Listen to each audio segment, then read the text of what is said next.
Hey, what's up, everybody? John Scott here for John Scott Podcast in association with Turnbuckle TV, and I'm pleased to say for the first time joining me, and Dominic, how are you doing, my friend? And I know, as I've been saying to all my guests, as we always start off on a podcast, we are living in very bizarre times.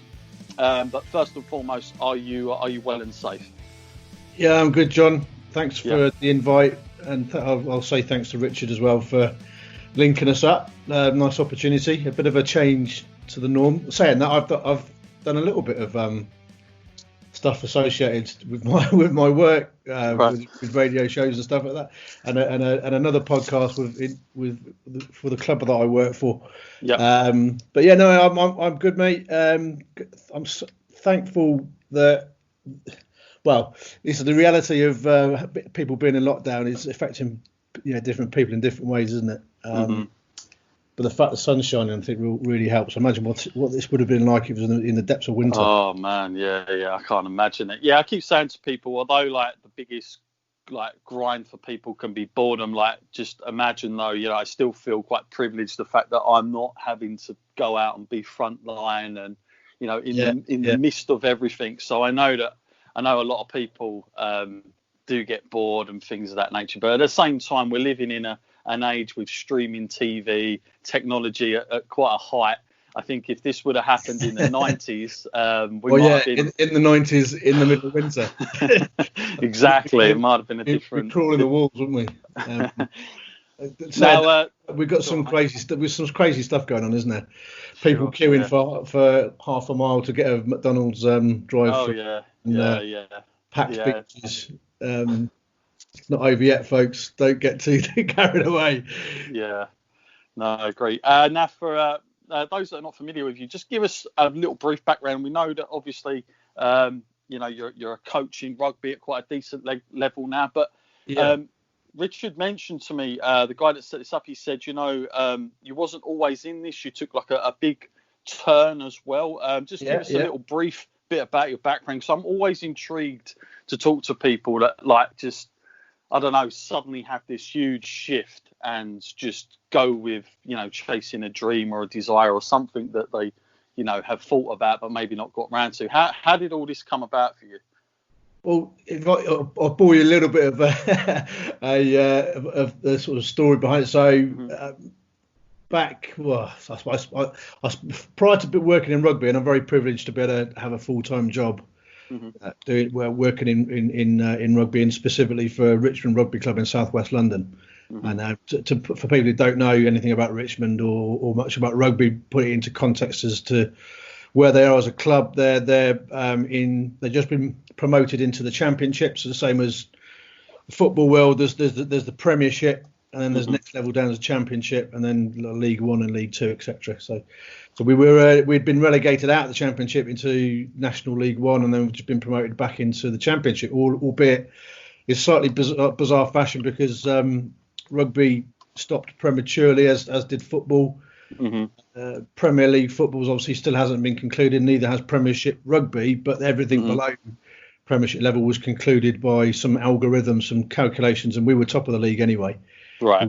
So we had our promotion confirmed with about 5 games left on the fixture calendar. But so that's quite nice. But to get a bit of background, I spent, prior to working in rugby, and I've worked in rugby, not necessarily full time for the whole period, but not coming on for 10 years.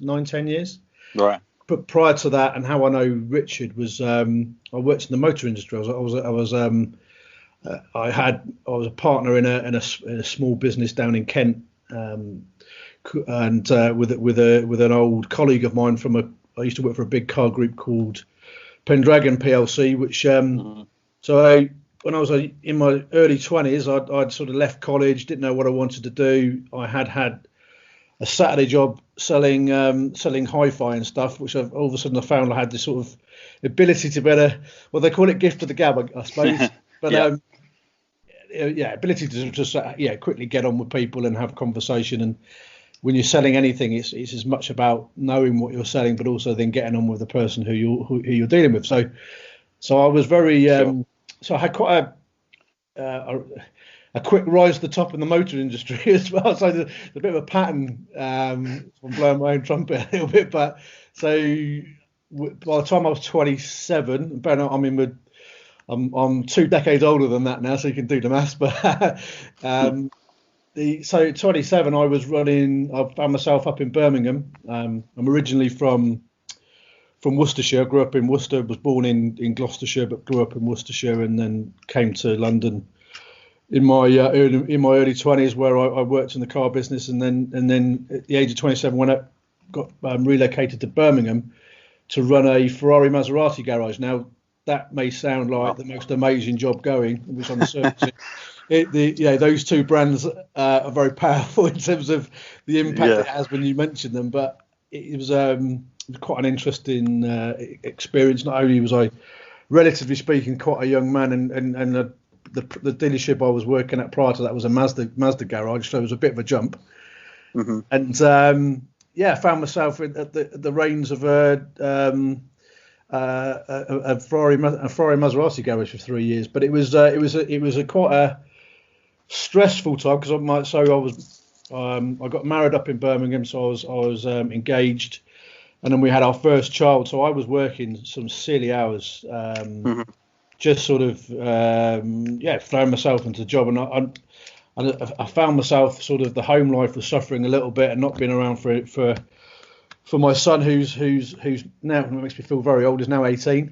But so I then took the step of going into business with someone down in Kent, and I'd say an ex-colleague from the same car group as I worked for, and a colleague of mine who I'd worked with at the Mazda garage, and so that's how I got to know Richard as well. So Richard was living in, he was a personal trainer at the time. I think he's working in a gym in a place called Hildenborough in Kent. Mm-hmm.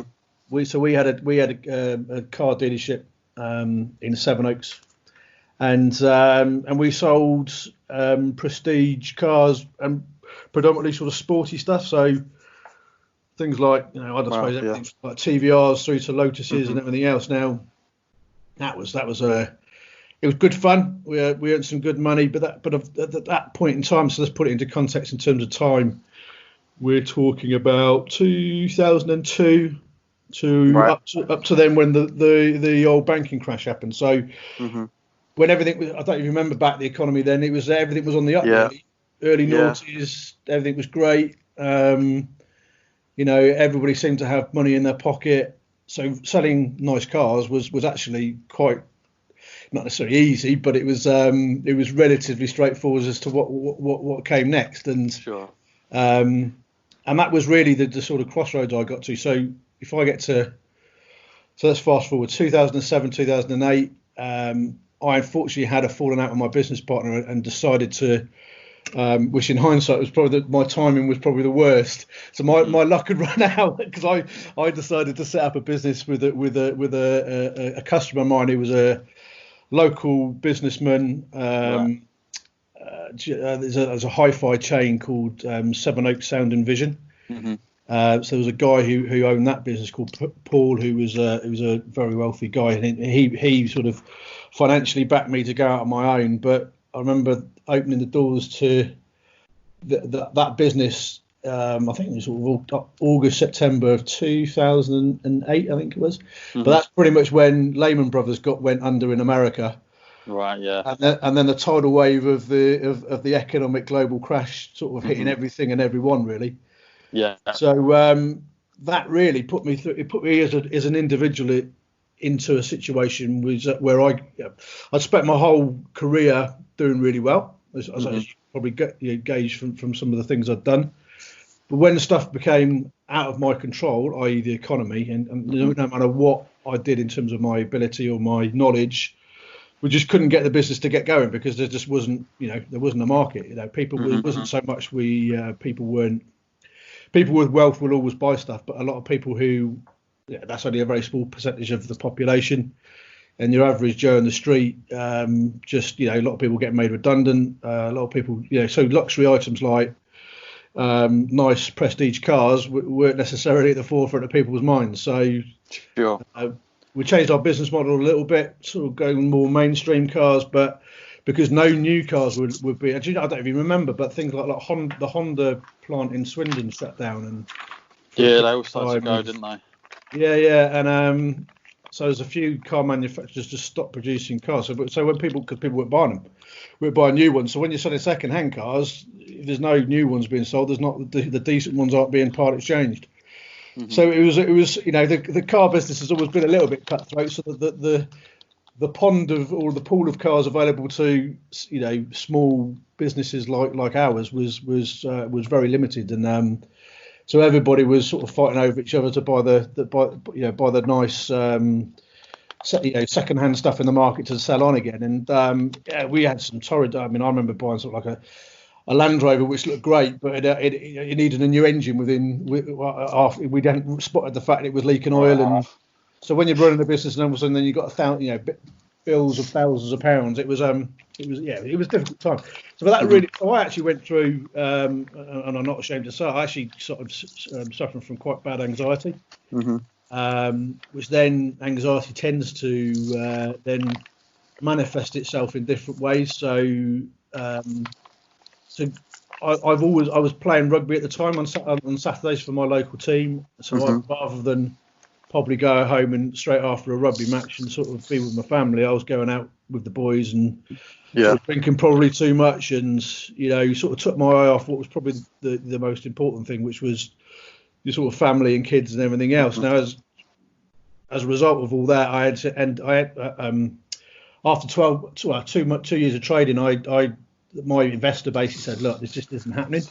So he was going to take on the entire business, bought me out of my share of it. But at the same time, I had the unfortunate experience of going through a divorce. So it's because my own demeanour as an individual had completely changed through, and I ended up getting really quite down for quite I suppose a 6 to 12 month period. But it was a crossroads of wondering, what do I do next? What should I do? So, and I found myself in this catch-22. So I started applying for jobs in the car business. So bearing in mind when you got Ferrari and Maserati on your CV and general manager, and then you go and apply for a job at a Fiat garage to sell cars, people go, well, what is it?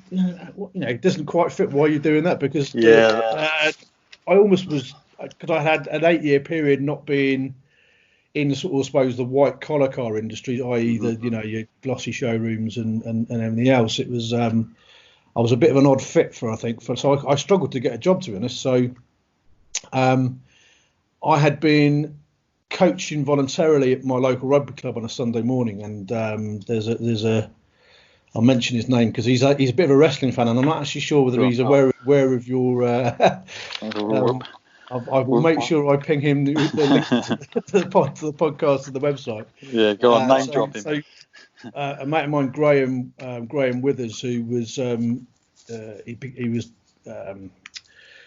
he was looking after his son's age group, and they were sort of like under 16s. So I was helping him doing a bit of coaching. I got my first sort of rugby coaching badge, a basic level 1, helping him out for about 12 months, 18 months, whilst they got into adult rugby. And then I took over my son's age group at under 12. So I was just doing it as a volunteer dad, as a lot of dads do on a Sunday. So this obviously was all happening at the same time as a car business was going under, and the economy was crazy and everything else. So I just took the decision to sort of look at what can I do to get an income. So I started looking for part-time coaching jobs. And there's a few came up, and I worked for a company called there's like a toddler rugby company called Rugby Tots. Right. And they do a rugby-based program from kids from as young as 2. Would you believe? Wow. So there was me on a Saturday morning running around after 2, 3, 4-year-olds in a very loosely based rugby context. But I enjoyed it. It was very different. And I started getting more and more involved with stuff at the local rugby club as a volunteer. So Graham was a massive. And we all went on a rugby tour to Ireland. And he said to me, those attributes that you've learned through sort of selling people cars, you could